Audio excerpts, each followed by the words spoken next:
ভয় মনের অবচেতন স্তরের একটি বিশেষ মানসিক অবস্থা, যার একটি নির্দিষ্টতা থাকে। কিন্তু প্রকৃত বিপদের উপস্থিতি ছাড়াই কোনো বস্তু বা পরিস্থিতির প্রতি অত্যধিক ভয়কে ভীতি রোগ বা ফোবিয়া বলে। কম বেশি সকলেই আমরা অন্ধকারকে ভয় করি। ভয় কোনো অলৌকিক বা অতিপ্রাকৃত ব্যাপারেও হতে পারে। আবার পশু, কীটপতঙ্গ, ইঞ্জেকশন, উচ্চতা, জনসমক্ষে বক্তব্য পেশ, মানুষের ভিড় ইত্যাদি নানাবিধ কারণে মানুষ ভয় পায়। কুহেলিকা ফেসবুক গ্রুপের উদ্যোগে আয়োজিত ভয়ের অন্তরালে ইভেন্টের বাছাই করা সেরা 10টি গল্পের অডিওরূপ ফোবিয়া সিরিজ হিসাবে আড্ডাবাজ নিয়ে এসেছে শুধুমাত্র আপনাদের জন্য। কুহেলিকার পথ চলা শুরু 25শে আগস্ট 2019। বর্তমানে সদস্য সংখ্যা প্রায় 2000-এর কাছাকাছি। এটি মূলত রহস্য, রোমাঞ্চ, ভৌতিক, অলৌকিক, কল্পবিজ্ঞান সাহিত্য চর্চার গ্রুপ। এই ধরনের গল্প যারা পড়তে ভালোবাসেন অথবা উক্ত বিষয়ে লেখালেখি করেন, তারা সদস্য হিসেবে যোগদান করতে পারেন। কুহেলিকা গ্রুপের লিংক ডেসক্রিপশনে দেওয়া রইল।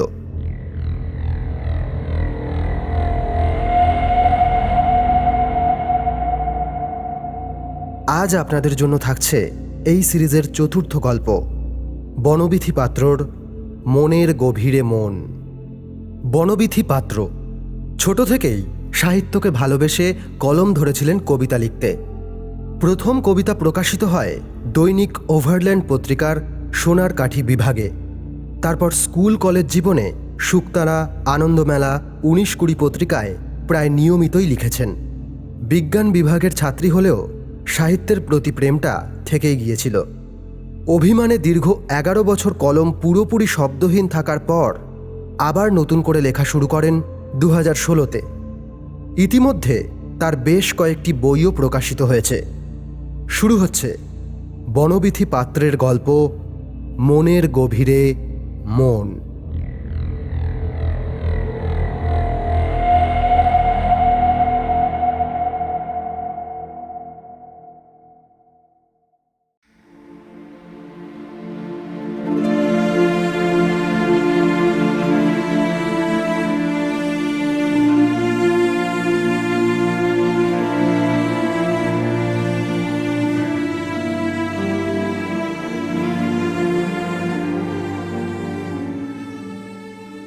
স্ত্রী জাহ্নবীকে এতটুকুও সময় দিতে পারে না সপ্তক। জাহ্নবী তাই প্রায়ই অভিমান করে বলে, মানুষের মনের চিকিৎসা করতে যার এত ব্যস্ততা, নিজের বইয়ের মনের খবরটুকু শোনার মতন সময়ও নেই তার। জাহ্নবীর অভিযোগকে কখনো অস্বীকার করে না সপ্তক। পেশাগত ব্যস্ততার চাপে তার ব্যক্তি জীবনটাই যেন নষ্ট হতে বসেছে। অবশেষে অনেক কষ্টে 4টে দিনের ছুটি ম্যানেজ করতে পেরেছে সপ্তক। জাহ্নবীকে সে কথা দিয়েছিল তাদের দ্বিতীয় বিবাহ বার্ষিকীটা শহর ছাড়িয়ে বাইরে কোথাও কাটাবে। জাহ্নবীর ইচ্ছা ছিল পাহাড়, কিন্তু সপ্তকের ইচ্ছা কটা দিন একদম অন্য পরিবেশে কাটানো। কিছুটা বন্য হতে ইচ্ছা করেছিল মনে মনে। কাছাকাছি জঙ্গল বলতে শিমলিপালের কথাই মনে এসেছিল। তৎকালে টিকিটের ব্যবস্থাও হয়ে গিয়েছে, কিন্তু থাকবে কোথায়? জঙ্গলে গিয়ে জঙ্গলে থাকতে না পারলে আনন্দটা ঠিকমতো হয় না। জুন মাসের মাঝামাঝি থেকে জঙ্গল বন্ধ হয়ে যায়, খোলে বোধহয় আবার সেই নভেম্বরে। তাই এই মার্চের শেষের দিকটাতে পর্যটকের বেশ চাপ থাকে। চেনা জানা একজনকে ধরে থাকার ব্যবস্থা হয়ে গেছে জামুয়ানি ইকোট্যুরিজম রিসর্টে। সপ্তকের এক বন্ধু গত ডিসেম্বরেই ঘুরে এসেছে। ওর কাছেই শুনেছে থাকার জন্য নাকি জায়গাটা দুর্দান্ত। পিঠাভাটা চেকপোস্ট দিয়ে জঙ্গলে ঢুকলে রিসর্টে পৌঁছতেই হয় জঙ্গলটাকে প্রায় এফোর ওফোর করে। অদ্ভুত সেই যাত্রাপথের রোমাঞ্চ। বালাসর থেকে ভাড়া গাড়িতে বাড়িপদা যেতে হয়, সেখান থেকে গাড়ি ভাড়া করে জঙ্গলে। সবাই সেই গাড়ির সঙ্গেই একেবারে চুক্তি করে নেয় 2 দিন অথবা 3 দিনে জঙ্গল ঘুরিয়ে দেখানোর। কিন্তু ট্রেন আজ অনিবার্য কারণে মারাত্মক লেট। সকাল 9টাতে যে ট্রেনের বালাসর পৌঁছানোর কথা, সেই ট্রেন পৌঁছালো বেলা 2:15 নাগাদ। খিদে আর ক্লান্তি দুজনকেই গ্রাস করেছিল।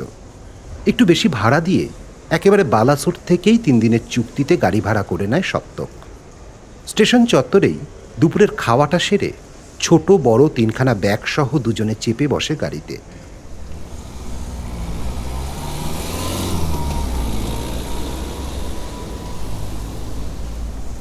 বাড়িপদা যেতেই লাগবে এখনো প্রায় ঘন্টা দেড়েক।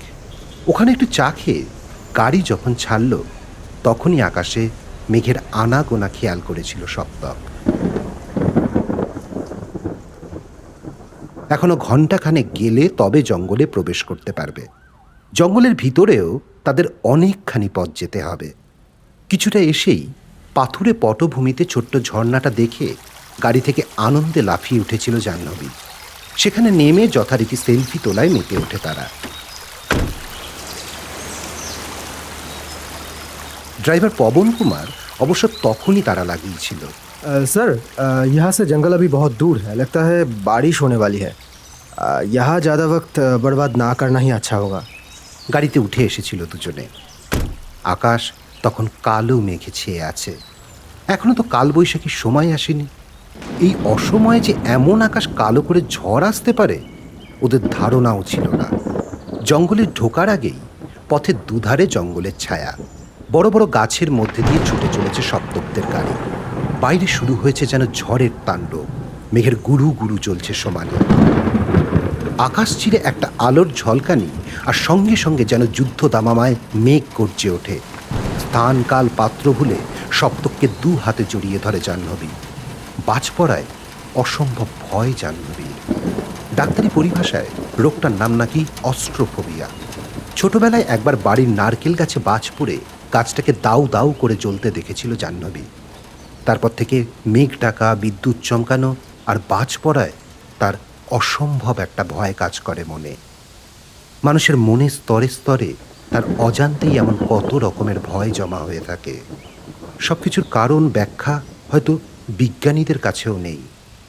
তবে এই মুহূর্তে জাহ্নবীর জড়িয়ে ধরাটা মন্দ লাগে না সপ্তকের। ড্রাইভার পবন কুমারের দৃষ্টি এড়িয়ে জাহ্নবীকে আরও একটু কাছে টেনে নিতে যাবে, ঠিক সেই সময় গাড়িটা একটা বিদঘুটে শব্দে থমকে দাঁড়ালো। পবন কুমার বলল, सर लगता है टायर पंक्चर हो गया। এমন দুর্যোগের মধ্যে এবার কি করবে ওরা?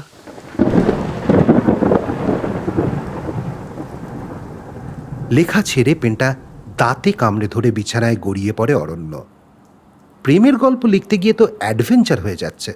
অসময়ে এমন প্রাকৃতিক দুর্যোগের প্রেক্ষাপট আনাটা কি ভুল হলো তাহলে? নিজের মনেই ভাবতে থাকে অরণ্য, কিন্তু ভাবনাটা বেশি দূর এগোয় না। তার আগেই কলিং বেলটা বেজে ওঠে পরপর দুবার। ঘাড় ঘুরিয়ে দেওয়াল ঘড়িটা দেখে অরণ্য। 10টা 25। আজ সেই দুপুর থেকে লাগাতার বৃষ্টি শুরু হয়েছে। অবিরাম ধারায় এখনো হয়ে চলেছে। দুদিন এমনই বৃষ্টির পূর্বাভাস ছিল আবহাওয়া দপ্তরের। কিন্তু এই অসময়ে কে এলো? অফিসের জরুরি খবর হলো তো মোবাইলেই জানাতো। তখনই আবার বেজে ওঠে কলিং বেলটা। ডায়েরির ফাঁকে পেনটা রেখে সব শুদ্ধ ভরে দেয় ড্রয়ারে। দরজাটা খোলার আগে আইহোলে চোখ রেখে অবাক হয় অরণ্য। পাশের দোতলা বাড়ির ছাদে একে বার কয়েক দেখেছে, কোনো আলাপ পরিচয় নেই, অথচ এই অসময়। আর কিছু না ভেবেই দরজাটা খুলে দেয় অরণ্য। দরজা খুলতেই বিনা অনুমতিতে ঘরের ভিতরে ঢুকে পড়ে বাইরের মানুষটি। বেশ অবাক হয় অরণ্য, কিছুটা চিন্তিত। আজকাল চারিদিকের পরিস্থিতি যা, প্রতিটা পা সাবধানে ফেলতে হয়। চাকরি পাওয়ার থেকেও চাকরিতে সসম্মানে টিকে থাকাটা আরও বড় ব্যাপার। মাত্র মাস দেড়েক হলো এই মফস্বল শহরে থানার ইন্সপেক্টর ইনচার্জ হয়ে এখানে এসেছে অরণ্য। কলেজ জীবনের লেখালেখির বাতিকটা আবার নতুন করে মাথাচাড়া দিয়ে উঠেছে বলে একটু নিরিবিলি পরিবেশ দরকার অরণ্যর। তাই তো পুলিশ কোয়ার্টার্সে না থেকে নিজস্ব একটা ঘর ভাড়া নিয়েই থাকার ব্যবস্থা করেছে। যেটুকু বুঝেছে এই এলাকা মোটামুটি নিরুপদ্রব। তবু এখানকার বিখ্যাত অথবা কুখ্যাত কারো সঙ্গে তেমন পরিচয়ের এইরকম কোনো সুযোগ ঘটেনি। কতই বা বয়স হবে মেয়েটির? 30-এর বেশি কিছুতেই নয়। যে বাড়িটায় ভাড়া থাকে অরণ্য, তার পাশের প্লটটা ফাঁকা। তারপর একটা দোতলা বাড়ি। 1.5 মাসে কোনো দিন বাড়িটার একটাও জানলা খোলা দেখেনি অরণ্য। সেই কৌতূহলেই হয়তো অবসরে অবকাশে চোখ চলে যায় বাড়িটার দিকে। অত বড় বাড়িটার সর্বাঙ্গে কেমন যেন জীর্ণতা। ওই বাড়ির ছাদেই 2 দিন একে দেখেছিল অরণ্য, কিন্তু এমন দুর্যোগের রাতে একেবারে ঘরোয়া পোশাকে ওর ঘরে আসার কারণটা কিছুতেই আন্দাজ করতে পারছে না অরণ্য। আচ্ছা, কোনো সাজানো চক্রান্ত নয় তো?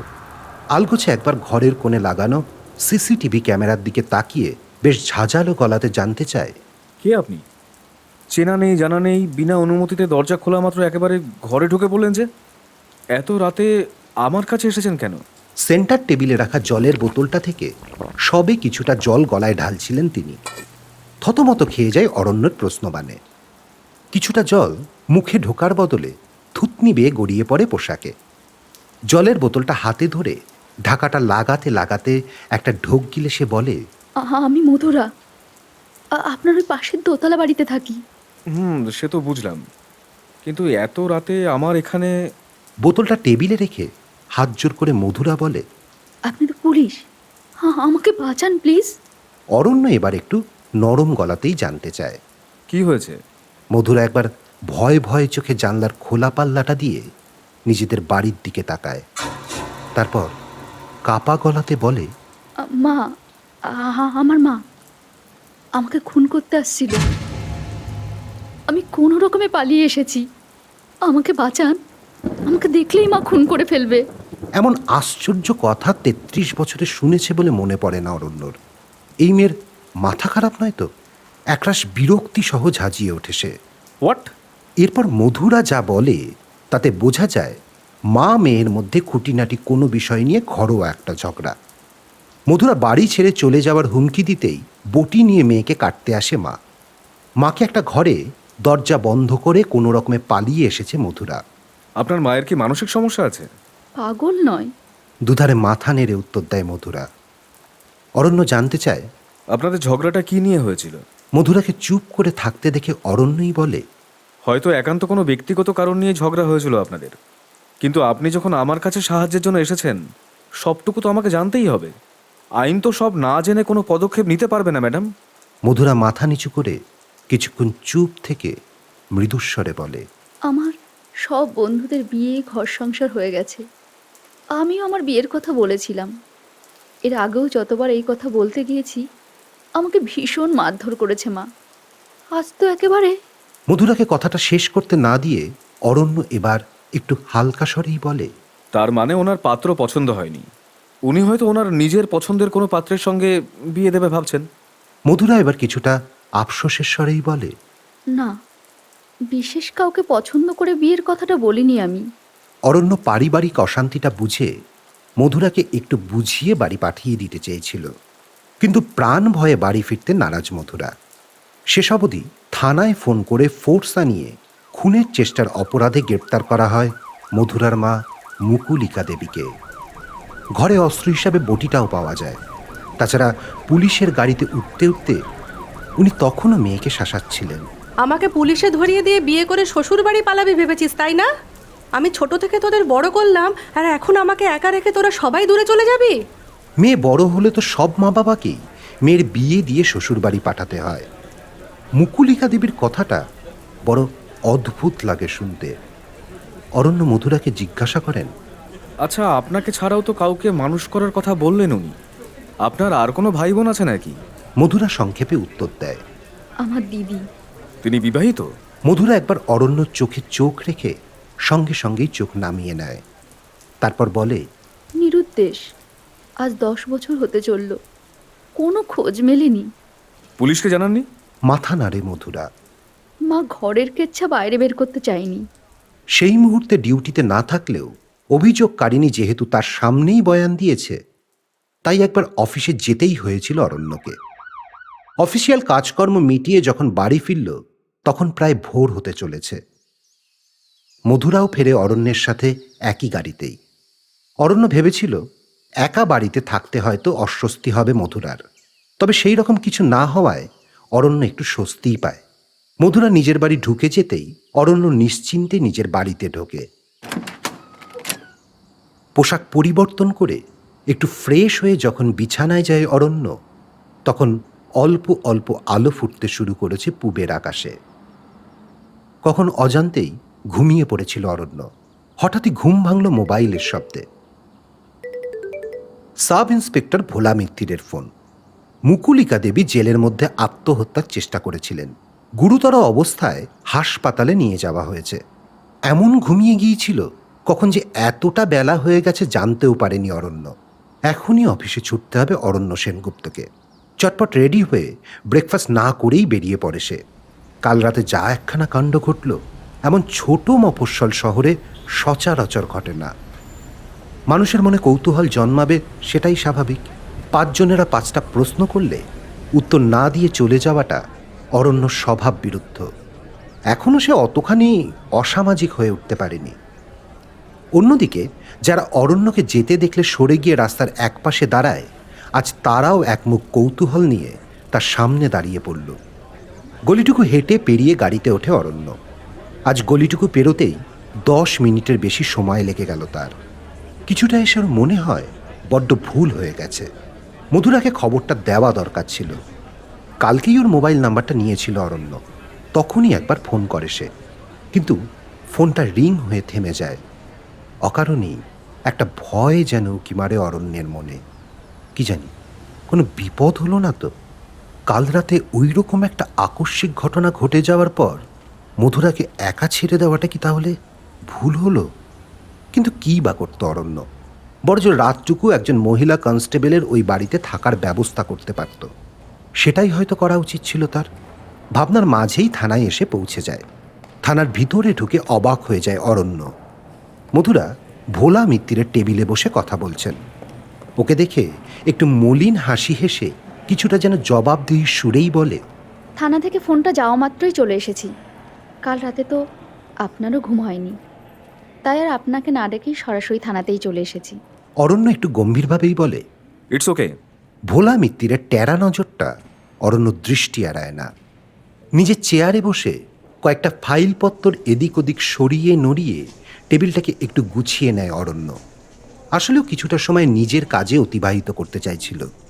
একটুক্ষণ পরে অরণ্য একেবারে অফিসারি ভঙ্গিতে বলে, মিস্টার মিত্তির, এবার আমাকে মুকুলিকা দেবীর কেসটা ডিটেলে বলুন তো।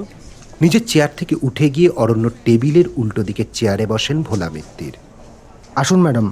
মধুরাকেও ডেকে নিচ্ছিলেন মিত্তির।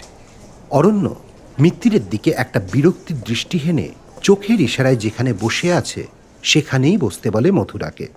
আপনি বলুন মিস্টার মিত্তির। হ্যাঁ স্যার, বলছি।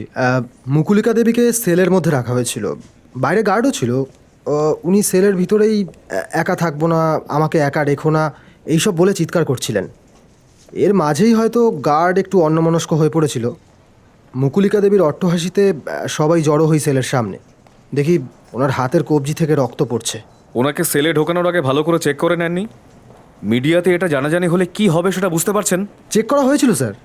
গলার হাড়ের লকেট দিয়ে যে কেউ সুইসাইডের চেষ্টা করতে পারে আমাদের ধারণাতেই ছিল না। তবে ওকে এখনই হসপিটালে নিয়ে যাওয়া হয়েছে। এমার্জেন্সিতে ডাক্তারবাবুরা বলেছেন আঘাত তেমন গুরুতর নয়। টেবিলের উপর রাখা গোল পেপারওয়েটটাকে দুহাতের মধ্যে নিয়ে ঢিমে তালে লোফালুফি করতে করতে এক মনে কথাগুলো শুনছিল অরণ্য।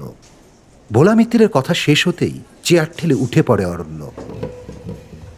একজন কনস্টেবলকে বলে, গাড়ি রেডি করতে বলো, আমি একবার হসপিটালে রাউন্ডে যাব।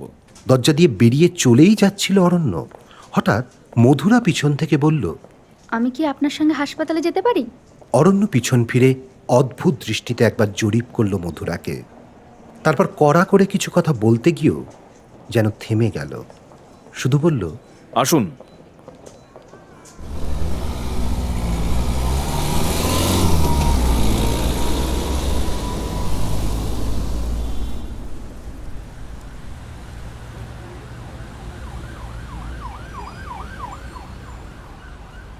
হাসপাতালে গিয়ে প্রথমেই সুপারের সঙ্গে কথা বলে অরণ্য। ডাক্তারবাবুর মতে মুকুলিকা দেবীর শরীরের আঘাত তেমন গুরুতর নয়। সমস্যা নাকি ওর মনের গভীরে। পুলিশি কাস্টাডিতে রাখাটা বোধহয় নিরাপদ নয় মুকুলিকা দেবীর জন্য। অরণ্য আর্জি জানায়, মুকুলিকা দেবীকে আমার কিছু প্রয়োজনীয় জিজ্ঞাসাবাদ করার আছে, একটু যদি ব্যবস্থা করে দেন খুব ভালো হয়। তারপর আপনার পরামর্শ মতোই আমি অ্যাসাইলেমে পাঠানোর ব্যবস্থা করছি। হসপিটালের যে কেবিনে মুকুলিকা দেবী আছেন সেখানেই কথা বলার ব্যবস্থা করা হয়েছে। দুজন সশস্ত্র প্রহরী রয়েছে দরজার বাইরে। একজন নার্স ভিতরে ছিলেন। ডাক্তারবাবুর ইশারায় বাইরে বেরিয়ে যান তিনি। মুকুলিকা দেবী শুয়েছিলেন। অরণ্যকে ঢুকতে দেখেই বোধহয় উঠে বসলেন। শুধু যে আঘাত গুরুতর নয় এমনটা নয়, উনি নিজেও দিব্যি সুস্থ। শুধুমাত্র বাম হাতের কবজিতে ব্যান্ডেজ করা রয়েছে। ডাক্তারবাবুর কাছেই শুনেছে অরণ্য দুটো সেলাই পড়েছে। পাশের টুলটা টেনে নিয়ে বসে জিজ্ঞাসাবাদ শুরু করবে ভাবছে, ঠিক তখনই একটা অদ্ভুত কাণ্ড ঘটল। হঠাৎ করে বেড থেকে নেমে মুকুলিকা দেবী অরণ্যের পা দুটো জড়িয়ে ধরে বলতে থাকে, শুনুন না স্যার, ডাক্তার নার্স কেউ আমার কথা শোনেনি। আপনি প্লিজ আমাকে কেবিন থেকে নিয়ে গিয়ে জেনারেল ওয়ার্ডে রাখার ব্যবস্থা করুন না, প্লিজ স্যার। অরণ্য রীতিমতো চমকে যায়। আরে ছাড়ুন ছাড়ুন, এটা কি করছেন? আপনি আপনি শান্ত হয়ে বসুন প্লিজ, আমি তারপর সব শুনছি আপনার কথা। ডাক্তারবাবু নার্সকে ডাকেন, কিন্তু নার্স আসার আগেই শান্ত হন মুকুলিকা দেবী। বেডে গিয়ে বসেন। অরণ্য জানতে চায়, কেবিনে আপনার অসুবিধা কি হচ্ছে? জেনারেল ওয়ার্ডে যেতে চাইছেন কেন? এখানে একা থাকতে ভয় করে আমার। ওখানে আমি সবার সঙ্গে থাকবো, আমাকে প্লিজ ওখানে নিয়ে চলুন। কাতর স্বরে জবাব দেন মুকুলিকা দেবী। আচ্ছা, আপনার কাছে কিছু কথা জানার আছে আমার। আমার প্রশ্নগুলোর উত্তর দিন, তারপর আপনাকে জেনারেল ওয়ার্ডে পাঠানোর ব্যবস্থা করছি। অরণ্য জানতে চায়, কাল আপনি আপনার মেয়েকে বটি দিয়ে মারতে আসছিলেন কেন? হঠাৎ করেই মুকুলিকা দেবীর চোখ মুখের কেমন একটা পরিবর্তন ঘটে যায়। রীতিমতো উগ্রভাবে বলেন, আমাকে একা ফেলে রেখে সবাই নিজের সুখের সন্ধানে চলে যাবে, তাই না? একদম মেরে ফেলে রেখে দেবো আমার কাছে। অরণ্য খুব শান্ত স্বরে বলে। যদি মেরেই ফেলেন তাহলে আর নিজের কাছে রাখবেন কিভাবে? ক্রূর হাসি হেসে ওঠেন মুকুলিকা দেবী। যেমন করে উত্তরাকে আমার কাছে আটকে রেখেছি, খালি আমাকে ফেলে চলে যাওয়ার ইচ্ছে, তাই না? সারা জীবনের মতো আটকে রেখে দেবো নিজের কাছে। উত্তরা কে? উত্তর পায়নি অরণ্য। তবে মুকুলিকা দেবীর কাছ থেকে সব তথ্য বের করতে সক্ষম হয়েছেন অ্যাজাইলামের ডাক্তার গুপ্ত। দেখুন, মুকুলিকা দেবী যখন খুব ছোট ছিলেন তখন ওর মা স্বামী সংসার ত্যাগ করে অন্য একজনের সঙ্গে ঘর ছেড়েছিল। বাবাও তার অল্প কিছুদিনের মধ্যে আবার বিয়ে করে। প্রাচুর্য থাকলেও ছোটবেলা থেকেই কখনো আপনজনের সাহচর্য পাননি মুকুলিকা দেবী। কলেজ পড়ার সময় ভালোবেসে বাবার অমতেই বিয়ে করে বয়সে অনেকখানি বড় একজনকে। বছর দেড়েক বেশ ভালোভাবেই সংসার করেছিলেন তারা, কিন্তু মেয়ে হওয়ার পর থেকেই ভাঙন আসে সংসারে। মুকুলিকা দেবী জানতে পারেন মেদিনীপুরের ওই দিকে দেশের বাড়িতে তার স্বামীর বউ ছেলে মেয়ে সব আছে। ভেঙে যায় তার সাজানো সংসার। মেয়েকে নিয়ে শুরু হয় বেঁচে থাকার একাল লড়াই। তখনও ছোটোখাটো কোনো কাজ জোটানো এখনকার মতো এতখানি কঠিন ছিল না, তাই একটা সম্মানজনক কাজ জুটিয়ে ফেলেছিলেন মুকুলিকা দেবী। একাকিত্বের কারণেই বোধহয় আবার সম্পর্কে বাধা পড়লেন তিনি। সাজানো গোছানো সুখের সংসার হলো তার। মানুষটা বড্ড ভালো মানুষ। সংসারে নতুন অতিথি এলো, কিন্তু এবারে বাদ সাধল মৃত্যু। অকালে চলে গেল মানুষটা। দুই মেয়েকে নিয়ে আবার একা পথ চলা শুরু হলো মুকুলিকা দেবীর। স্বামী স্কুলেই ক্লার্কের চাকরি পেলেন, কিন্তু একাকিত্বের একটা যন্ত্রণাদায়ক অনুভূতি মুকুলিকা দেবীর মনের গোপনে বসতি করল। সে খবরটা ঠিকমতো উনি নিজেও যেন জানতে পারলেন না। সবসময় দুই মেয়েকে আঁকড়ে ধরে রাখতে চাইতেন নিজের কাছে। উত্তরা আর মধুরা তার বুকের দুটি পাঁজর, কিন্তু মেয়েরা বড় হলে তাদের নিজস্ব একটা জগৎ হবে, এটাই স্বাভাবিক। উত্তরাও কলেজে পড়ার সময় একজনের প্রেমে পড়ল। বাড়িতে সে কথা জানাতেই আপত্তি করলেন মুকুলিকা দেবী।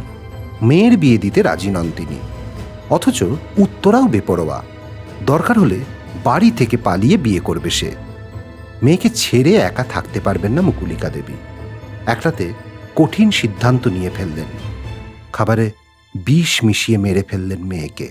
অ্যাজাইলেমে বসে ডাক্তার গুপ্তর কাছে ঘটনাগুলো শুনছিল অরণ্য। এতক্ষণ চুপচাপ শুনছিল, কিন্তু এবার সে কথার মাঝেই কথা বলে ফেলে। কিন্তু মধুরা যে বলছিল ওর দিদি নিরুদ্দেশ। ডাক্তার গুপ্ত আবার বলতে শুরু করেন, শুধু মধুরা কেন, সবাই তেমনটাই জানে। মধুরা তখন অনেক ছোট ছিল বলে বোধহয় বিষয়টা ঠিকমতো আন্দাজ করতে পারেনি, অথবা ওকে সেদিন কোনোভাবে বাড়ি থেকে সরিয়ে রাখা হয়েছিল হয়তো। মেয়েকে মেরে ডেড বডি বস্তাবন্দি করে ফেলে দিয়েছিলেন বাড়ির সেপটিক ট্যাঙ্কে। 10.5 বছর আগে ওই পাড়ায় খুব বেশি লোকজনের বসবাস ছিল না, তাই বোধহয় গন্ধ সেভাবে কেউ টের পায়নি। আবার বিপত্তি শুরু হলো মধুরা বড় হওয়ার পর। সেও নিজের একটা সংসার, একটা সাজানো জীবন চাইতে শুরু করেছিল তার দিদির মতো। তাই ছোট মেয়েকেও ডাক্তার গুপ্ত কথাটা শেষ করার আগেই অরণ্য জানতে চায়, এটা কি কোনো রোগ? হ্যাঁ, এটা এক ধরনের অ্যাংজাইটি ডিসঅর্ডার, এক ধরনের ফোবিয়া বলতে পারেন। এই রোগটার নাম অটোফোবিয়া বা মোনোফোবিয়া। একা থাকার ভয় ভীষণভাবে গ্রাস করে ফেলে এই ফোবিয়ায় আক্রান্ত মানুষদের, ঠিক যেমনটা ঘটেছে এই মুকুলিকা দেবীর ক্ষেত্রে। মধুরা এতক্ষণ নিশ্চুপভাবে বসেছিল অরণ্যের পাশে। সে কাঁদো কাঁদো গলায় জানতে চায়, মা, আর কখনো ভালো হবে না? ডাক্তার গুপ্ত বলেন, আমরা চেষ্টা করব ওনাকে সারিয়ে তোলার, কিন্তু সেটা যথেষ্ট সময় সাপেক্ষ।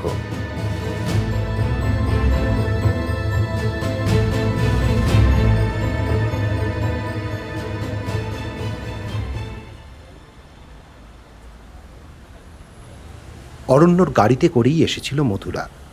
অ্যাজাইল্যাম থেকে বেরিয়ে তাই অরণ্যর গাড়িতেই ওঠে। আজ ভীষণ রকম চুপচাপ সে। সেদিনের ঘটনার পরেও সে একাই তাদের বাড়িতে থেকেছে, কিন্তু আজ সব শোনার পর কেমন যেন ভয় ভয় করছে। মনের ভয়টা মনে চেপে রাখতে না পেরে মধুরা বলেই ফেলে, আমারও না একা থাকতে কেমন ভয় করছে। ওই রোগটা কি আমাকেও ধরলো? একা কই? আনমনা ভাবে এইটুকু বলেই সরাসরি মধুরার চোখে চোখ রেখে তাকায় অরণ্য। মধুরা কয়েক মুহূর্ত দৃষ্টি স্থির রেখেই চোখটা নামিয়ে নেয়, মুখটা ঘুরিয়ে নেয় জানলার দিকে। অরণ্য না বলা আমি তো আছি কথাটুকু মধুরা আদৌ বুঝল কিনা সেটাই বুঝতে পারল না অরণ্য।